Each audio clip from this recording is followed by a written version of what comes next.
Long Island, New York, and he is here by way of Orlando. Give it up for my good friend, Mr. Adam Snair.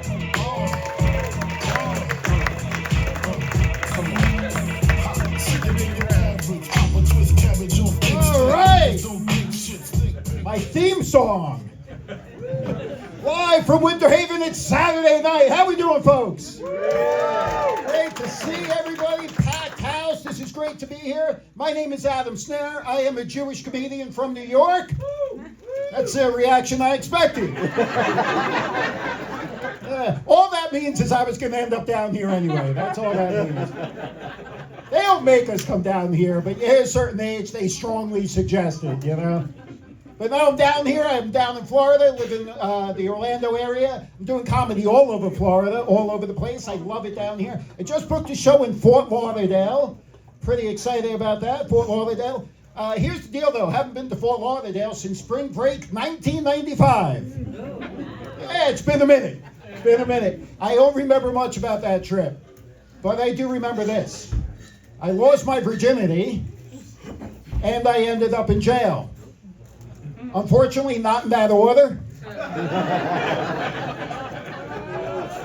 Hey, you never forget your first, folks. You never forget your first.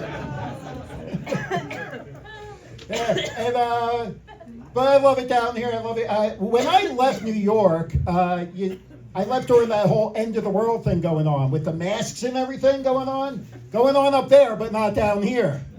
So I fled the island of doom, and I moved to the peninsula of freedom. Yeah. Now I'm doing comedy in Polk County. I might have miscalculated that. But really, though, you couldn't do comedy when I left. They shut down the clubs, closed down everything. If you went to the New York State website that dealt with COVID restrictions in New York, they had comedy clubs and strip clubs in the same category. And I don't get that. That doesn't make sense. I've never been up here like, I'm just up here so I can put myself through college. I'm just up here so I can buy my baby diapers. And never once has somebody paid me more money so I could sit on their lap and tell them more jokes after a show. But I am willing to listen. We'll chat. Times are tough. So since they couldn't, they shut the clubs down during COVID, we were doing like comedies in back rooms of bars and restaurants, basements, knock 3 times, say the magic word, you know, real speakeasy type shit. And the cops and the CDC were going around kicking in doors. Where are you hiding the comedians? We're all sitting in the back room speaking the forbidden language of comedy. I felt like Anne Frank. Too soon for Anne Frank? That's the line. I just got back from New York, actually. I was up there visiting my dad. My dad just turned 85 years old. 85. Give it up for Dad. Yeah. But with that comes some shit. Like that, Dad's getting a little squirrely. Starting to forget things, babbling incoherently at times. He called me by the wrong name. He falls down a bit. If he keeps this up, we're just going to have him run for president. I feel like he makes all the criteria, you know what I mean? And then there's my mom. My mom's not here. I invited her to the show. She couldn't make it. She had basket weaving or water aerobics. I don't know what the shit she does. Anyway, she's not here, so let's talk about her. My neurotic Jewish mother. And that's redundant, yeah. For those of you not in the know, Jewish moms are a lot like Italian moms. You got about the same amount of nagging, you got twice the guilt, but the food sucks. Yeah, no good ziti and lasagna coming out of mom's kitchen. The best I could hope for was like canned Chef Boyardee, you know? And my mom doesn't get that with the text. You got to keep it short and sweet, cut to the chase, get to the point. My mom sends a text like she's a soldier in the Civil War, penning the letter home. My dearest Adam, I take the pencil to the parchment in hopes that this correspondence finds you well. One evening prior to last, we dined on local fare at the Garden. the Garden of Olives. Our baskets overflowed with sticks made of bread, our bowls with vegetation as far as the eye can see. And you know, Adam, they say when you're here at the Garden of Olives, you're like family. And they're right, because like you, they don't call or visit me either.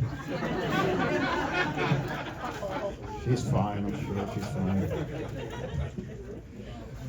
Hey, I was thinking about this. The words caution and precaution, caution, precaution, same exact thing. You don't need the two words. Same thing, because by definition, all caution is precaution. Because there's no post-caution. Post-caution is too fucking late. Post-caution is, man, I should have double-bagged it. I'm talking about groceries, you animals. I'm talking about groceries. Post-caution is waking up next to Tony with a Y, when last night at the club you swore that was Tony with an I. Yeah, there was alcohol involved. Stop judging me. Get lost down here all the time in Florida. No idea where the hell I'm going in Florida. And because I live over near Orlando, and over near Orlando you got I-4 running through there, right? And I-4 in Orlando runs north and south. But it's called east and west, right? It makes no sense. I can't figure it out. Why is that? But then it occurred to me, it's 2024. I-4 just identifies as east-west. Anything goes, man. Anything goes. I was talking about the other comics about the traffic getting here on I-4. He said, I wouldn't wish that on my worst enemy. I said, really? You wouldn't wish minor traffic inconvenience on your worst enemy? Because I wish my worst enemy got raped by the devil. It's your worst enemy. I mean, come on. And also, how many enemies do you have that necessitates a ranking system of sorts? Who the hell are you, Batman? The Joker and the Riddler are kind of dicks, but Sheila from accounting is really... Oh, man. I lost my job recently, lost my 9-to-5 job. Believe it or not, this is not quite paying the bills. But I'm taking it in stride. I went on all my social media, and I updated my profession to stand-up comedian. Because by default, that's all I do now. And it sounds a little sexier than sells his own plasma to pay rent. Times are tough, folks. Times are tough. Looking on social media earlier, I saw a news story. A young fella passed away. He died skydiving. Tragically died skydiving. And it said, at least he died doing what he loves. I said, I don't know about that. I think the part that he loves is when the parachute opens. Plummeting. Nobody likes to plummet. Plummeting is never good. You know? Stocks, blood pressure, skydiving. It's always bad. Oh, man. I got the gout. Anybody ever get gout? Anybody deal with this bullshit, this asshole of a disease? One guy back there? Yeah, so I got gout. Let me describe gout for you. It feels like somebody bashed your toe with a sledgehammer and then lit it on fire. I don't know why I described it that way, like that's a relatable thing. That's never happened to anybody. But, so I got gout. It's very painful. I went to the doctor, had my yearly physical set, so I went to the doctor. I said, Doc, my toe is killing me. I can't figure this out. He said, well, you got gout. I said, what causes gout? He said, unfortunately, it's a lot of things that you love. I said, shit. Well, like what, Doc? He said, like steak. I said, have you seen the price of steak? I'm a stand-up comedian. I don't eat a lot of steak. Or lobster. Same thing, Doc. I'm not eating a lot of lobster. He said, beer. I said, that's probably it. I said, all right, Doc. Well, I guess I got to make some changes. He's like, yeah, you got to make some changes. Now, while you're here, let's check out that prostate. I said, that's just going to give me more gout.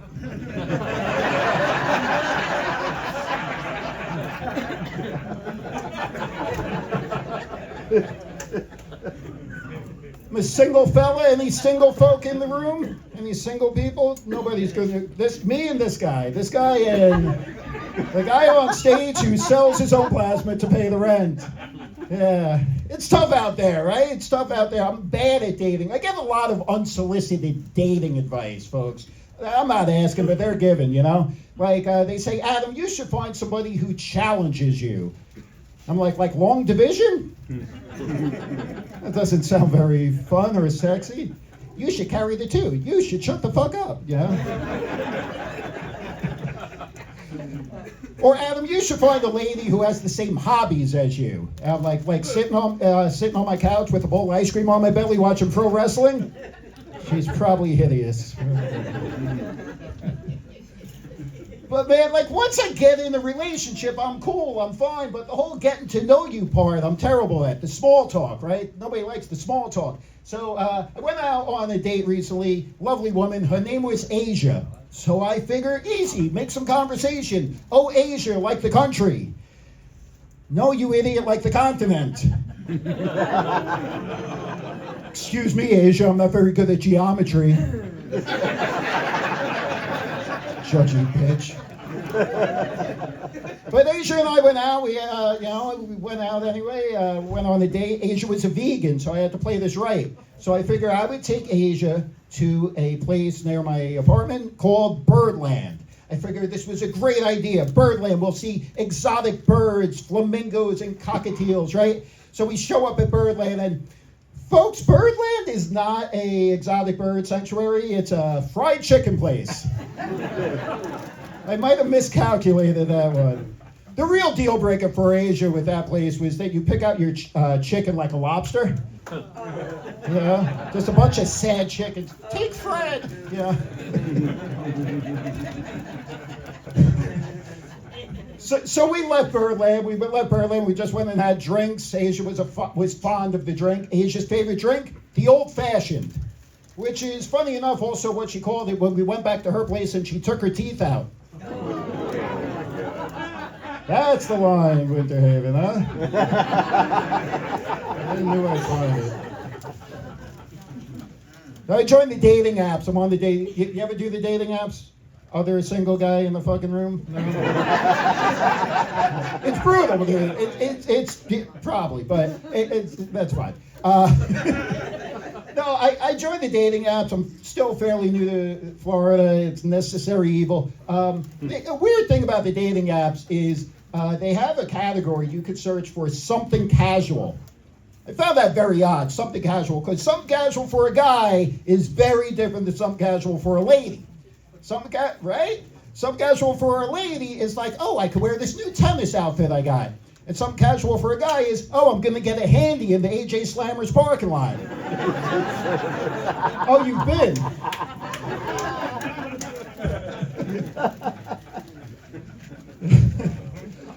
A lot of the women I meet say the same thing. They're all telling me the same thing. They all tell me that they want somebody who has their shit together. Folks, I'm 49 years old. Never have I had my shit together. Doing comedy in Polk County, for Christ's sake.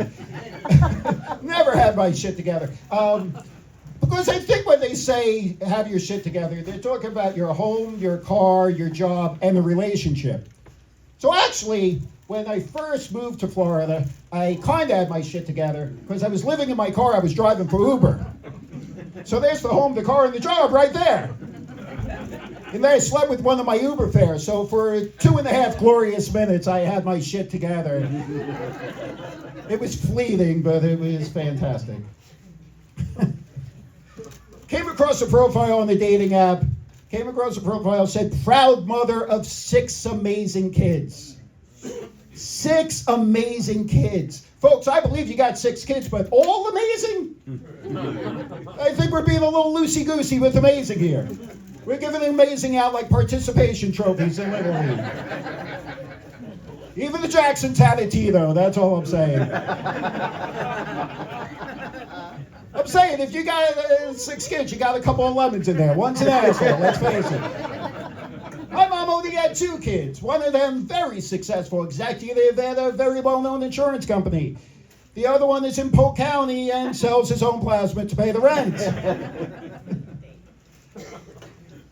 Dating apps are weird, man. Like, for the younger people, I'm sure they're great, but when you're middle age, when you're in your 40s, 50s, it's kind of like the island of the misfit toys from Rudolph the Red-Nosed Reindeer. You all know that fucking thing, huh? Santa knows, he knows. You know, you got a train with square wheels in there. You got a water gun that squirts jelly. All the women are like, back in my day, I was super popular and everybody wanted me. Well, now you're in the dating pool with a Charlie in the box and an elf who wants to be a dentist. Yeah, it's an old reference for you folk, huh? Went over great. One cool thing about the dating apps, one cool thing is you could really, you could very easily adjust what you're looking for, adjust your search criteria very easily. You could do it according to your mood, for example. What I like to do is I adjust mine according to horniness. Allow me to explain how this works. Stay with me here. I make the distance that I'm willing to travel really, really small. All the other categories I do not give a shit about. So it'll say smoking. I'm like, whatever. It'll say drinking. I'm like, well, that does help the process. It'll say height. I'll say 3 foot to 6'11". Beggars can't be choosers. You know, I gotta keep my options open here. So let me tell you a quick story about a woman I met on a dating app. We were chatting back and forth, beautiful young lady, chatting back and forth, mutual attraction. So we set a date to go out. And because I'm old school, I would show up at her home to pick her up. And she opens up the door and let's just say closer to the 3 foot than the 6'11". Yeah, she was a little person. And it's fine. I just was shocked like you. You know, I thought that might be something you want to mention earlier in conversation, you know. Give me a hint, give me a heads up, like something on the bottom shelf, I'm your gal, you know. But I planned this date out, man. I planned this date out. I made reservations, Olive Garden, and but we had time to kill. We had time to spare. So I said, would you like to do something before we work up, so we could work up an appetite before we dine at the Garden of Olives? And she said, yes, miniature golf. Well, she called it golf. She was amazing at miniature golf. Kicked my ass in miniature golf. At one point, I hit the ball. It went through that windmill thing, and it didn't come out the other side. I'm just standing there. She just walked over, opened up the little door, got the ball. It was the sweetest, most adorable little thing. So we proceed on. We went on, had a lovely meal at the Olive Garden. I had the chicken parm. She had the shrimp. Making this too easy. And the drinks were flowing. The drinks are flowing. Things are getting a little hot and heavy, getting a little romantic. So we end up back at her place. This is when shit got weird. This is when. I wasn't sure if I should get down or if I should pick her up and prop her. They're heavier than you would think.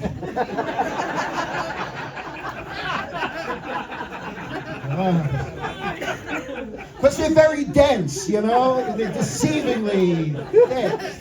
Yeah. But boy, did we have a good time. I learned a lot that night. I learned a lot. Positions and holy shit. So the next morning we wake up and I was like, that was unbelievable. I never thought that being with a little person could be that amazing. And she said, Adam, you could say midget now. You're one of us. What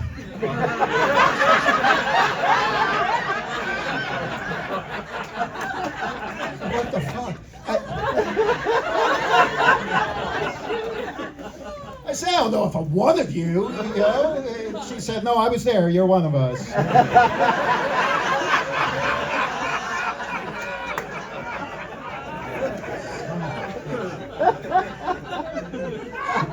She never called me again.